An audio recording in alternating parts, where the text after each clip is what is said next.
I want to tell you about one word that changed my life. Okay, this one word showed me the spirit of community service, and it allowed me to make a difference in the local Bloomington normal community and a difference globally as well. And that one word is EKAL. E-K-A-L. Now, EKAL comes from the Hindi word for the number one, which is ek. But EKAL means a lot more than just a number. It stands for the idea that service can start with any one of us, that each and every one of us is capable of making a difference. It stands for the idea that we can never underestimate a small group of thoughtful, concerned citizens. And from such a small group of thoughtful, concerned citizens came the organization of EKAL Vidyalaya. Now, when EKAL Vidyalaya was founded in 1988, students in rural areas of India had very high rates of illiteracy.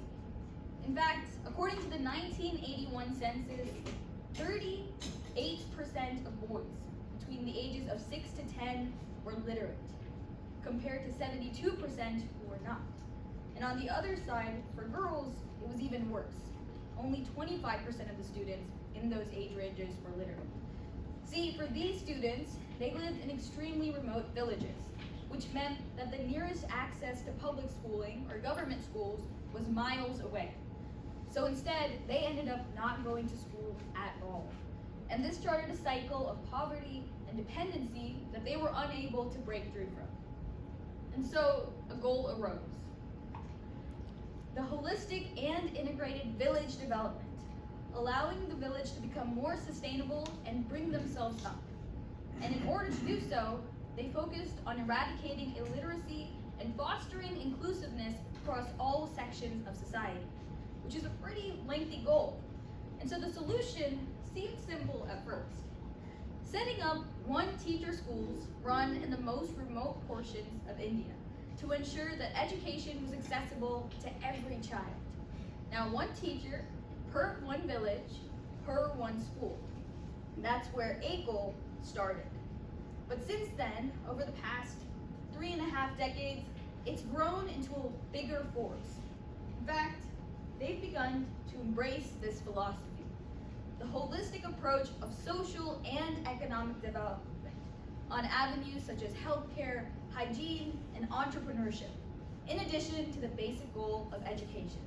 And that's something that I'd like to share with all of you today. Now, because of EKAL's various efforts, it's become the largest grassroots level non-governmental education and development movement that operates in rural areas. They have a 6-fold system. It starts with basic education. Now, because this organization was started with schools, it's pretty obvious that this is the largest project that they run. It takes just $365, which is $1 a day, to run such EKAL schools. And what happens is that the teachers are trained at EKAL facilities and then taken to the schools where they can set up a school wherever there's space. Here you can see a school being run under a tree, but it could happen in someone's basement or even in an open field. The most important thing is that all the funds go towards the students and their education. In addition to basic education, it's expanded into various other concepts as well. For example, during COVID-19, health awareness has become huge. During COVID-19, the organization made sure to inform villagers about information like vaccines, safety measures, as well as general information about the virus. Additionally, in addition to COVID-19 support through medical efforts and other issues, they also have helped when it comes to eye care and substance abuse, both issues that were highly prevalent in those areas. With the support of EKAL, a lot of villagers have been able to overcome these challenges and continue to work towards a more sustainable future. Now, going hand in hand with health awareness comes the Gramotdaan program. Gram means village, and Uttan means to uplift. So this program is a concentrated effort on uplifting villages. It focuses mainly in agriculture.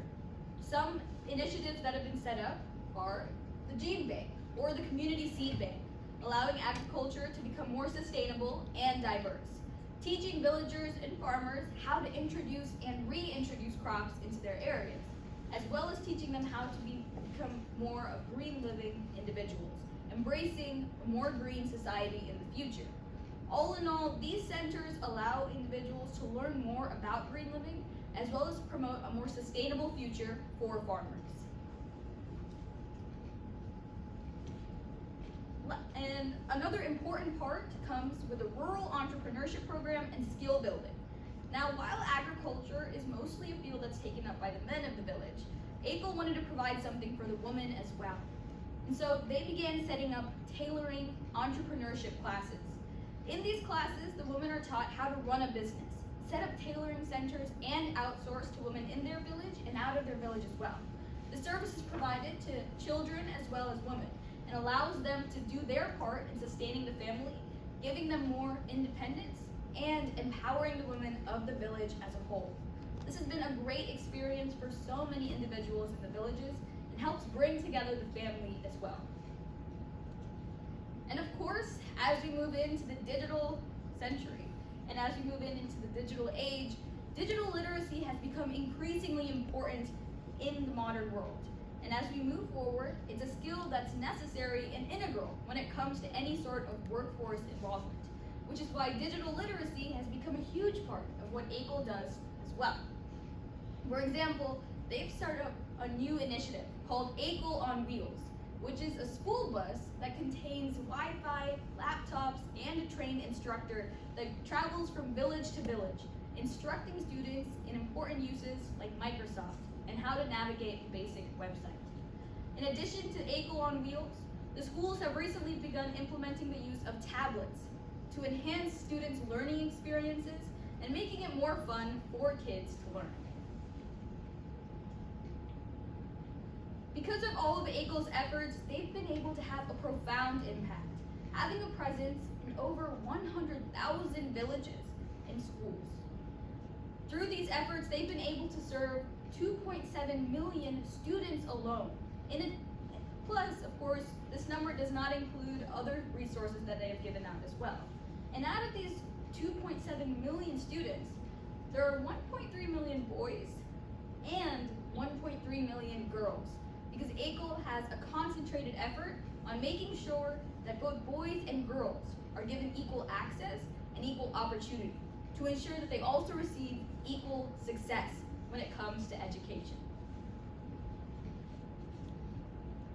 Finally, in 2017, the organization was awarded the Gandhi Peace Prize from both the President and Prime Minister of India for their efforts in battling illiteracy in rural areas of India, as well as all of their other efforts when it came to health, entrepreneurship, and more. But how does that connect back to here in the Bloomington Normal community? Well, I was introduced to EKAL when I was 8 years old, and somehow I got it in my head that I wanted to sponsor a school. So I set out to raise $365 to sponsor a school for a year. I went around to my friends asking them to donate their piggy bank money, whether it was a couple of quarters or 20 bucks. And eventually we were able to work together to sponsor $365 and support the learning of students for a whole year. Now, seeing the success and impact that our youth team had, the adult leadership team in Bloomington Normal decided that it was time to implement an EKAL youth team. But instead of focusing on efforts in India and Nepal, we decided to focus more on local efforts instead, having an impact in the Bloomington Normal community. And in order to do this, we did a variety of different community service projects. This included, in the top right corner, you can see us collecting food for the Seva International Diwali Food Drive and supporting various local organizations like the Unity Community Center. In the left, you see us cooking and serving food for the Salvation Army Homeless Shelter. The bottom left, creating care packages and cards for U.S. soldiers serving overseas through Operation Santa. And finally, the last picture, celebrating Valentine's Day with senior citizens and giving them additional happiness. Throughout the years, we performed various such community service projects, and it all seemed to be going great. In fact, our numbers were growing. We had about 50 youth involved in our youth team, And then we hit a roadblock that I think we're all aware of, and that was COVID-19. Because of COVID, we had to take a break, and eventually that break stretched on for months and months. It went for an entire year until earlier this year in spring, when we decided it was time to end our hiatus and bring our club back bigger and better than ever, reigniting it and revamping it. I reached out to 2 other youth who had also been a part of the EKAL club in the past, and together we set about to reorganize and restructure our club, taking some hints from other clubs that we had seen at school and various other organizations. We created a leadership team, and together with the leadership team, we started to come up with the dream. These were certain bullet points that we wanted to make sure our club embodied. It started out with a Youth for Youth club, a club that was completely youth-run and helped to serve other youth in the community. We wanted to make sure that it had an impact on the Bloomington normal community, just as we had done in years in past. But also, we wanted to stick with the theme of the larger organization that we had branched from and make a difference in education, both locally and abroad. And finally, we wanted to encourage professional development skills with all of our youth, whether that was through guest speakers, networking support, or merely by giving them the opportunities to experience, set up, and lead their own volunteer projects in the future. And this dream was created through EKAL Helping Hands, our youth club that has been reignited just earlier this year. So, with the leadership team, it came time to plan our first community service project, and we split it up into 5 different phases. We'll start with the planning phase. Now, considering we had just taken a year off, and we knew that everyone was comfortable at home in their pajamas, having fun, binge-watching Netflix, we knew that there had to be something fun to bring them out and back into our club. So we started off with kicking off with kickball. I'm pretty proud of the name, I came up with it myself. But it was a team bonding effort that allowed our team to connect with old individuals and welcome new students as well into our club. During this event, we were able to brainstorm several ideas for what our first volunteer project should be, which we wanted to complete by the end of the summer. And during this first planning phase, we finally came up with Express Yourself, a series of workshops that culminated in a competition in the subjects of public speaking and art. We wanted to show youth the power they had by using their skills to make a difference in the community. And we thought the best avenues to do that were through speech and art. So with the planning phase complete, we moved forward into publicity. Now we use social media avenues like Facebook, WhatsApp, and Instagram to reach out to a variety of individuals. We also partnered with the Promise Council and created a newsletter specific to their emailing list. This newsletter was published on both their website and sent out to a mailing list of over 600 individuals. And all together, we were able to have an impact of over 1,000 individuals all across the United States. Now, originally, our goal was to set out and get 50 registrations, considering it was our first community service project and we didn't want to overwhelm ourselves. In the end, we got over 80 registrations in less than a week. See, what happened was we were so fortunate to get so many registrations that our link actually had to be shut down before the final due date, just because of all the support we got from our community and our youth team volunteers. So with the publicity phase complete, we moved on to the execution phase, a phase that's currently ongoing. Now in total, we're planning to run 4 workshops for public speaking and 5 workshops for art. And out of those, as of today, we've completed 8. Tomorrow will be the final workshop. In order to run these workshops, we had to coordinate with teachers, reaching out to both students in our EKAL Helping Hands youth team, as well as accomplished artists and public speakers from the larger community. We worked with them to ensure that they had a set lesson plan and were able to adhere to our general rules regarding the Zoom and virtual workshops. And we're excited to complete this execution phase tomorrow, which will then bring us into the competition phase. Now the competition will be in person and through complete coincidence will occur in this exact room.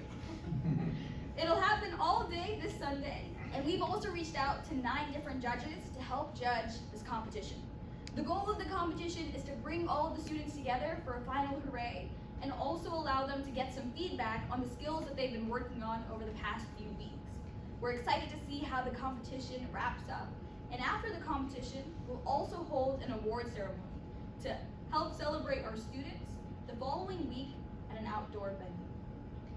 Finally, with the competition phase over, we'll move into the donation phase. Now, the organization that we partnered with to have an impact in the Bloomington Normal community is called the Promise Council. It's a great organization that helps to support schools in District 87, Unit 5, as well as Tri-Valley School District. And what they do is provide school supplies for less privileged students in these school districts. We had seen them do great work in our own schools beforehand, so we reached out through their helpline to see what we could do to help. And after meeting with Ms. Linda Bauman, who's the president of the chapter, we agreed to work together and provide our funds to go towards Stevenson Elementary in District 87 and Parkside Junior High in Unit 5. So this allowed us to help both school districts in Bloomington Normal, as well as target students all the way from kindergarten through 8th grade, which was extremely important to our club. Instead of just donating a check, we wanted to give our members a more tangible way to see the difference that they had made. So after our competition, we'll also be holding a special day where all of our volunteers will come together to create backpack kits that we'll then deliver to each school. This way we can also celebrate as a youth team and donate something more tangible as well to the schools. And finally, a portion of the proceeds will also support EKAL schools back in India and Nepal, allowing us to have an impact both locally and globally. Now, through all of our efforts, through just registrations alone, we were able to raise $1,500, which is a fantastic amount and much above our original goal of $500 for our first volunteer service project. We're very excited to see how these funds will continue to allow us to impact students here at home as well as in EKAL schools. And additionally, our donation link is still open and receiving donations currently. We've also been reaching out to organizations and businesses to see if they'd help sponsor us as well. So we're excited to see this number grow over the next couple of weeks. So that takes me back to this one word, EKAL, EKAL. It stands for the idea that each and every one of us can make a difference, that all of us have the potential to change the world. EKAL stands for the idea that a small group of thoughtful, concerned citizens, of thoughtful, concerned youth can create their own community service project to impact other youth that they run into each and every day.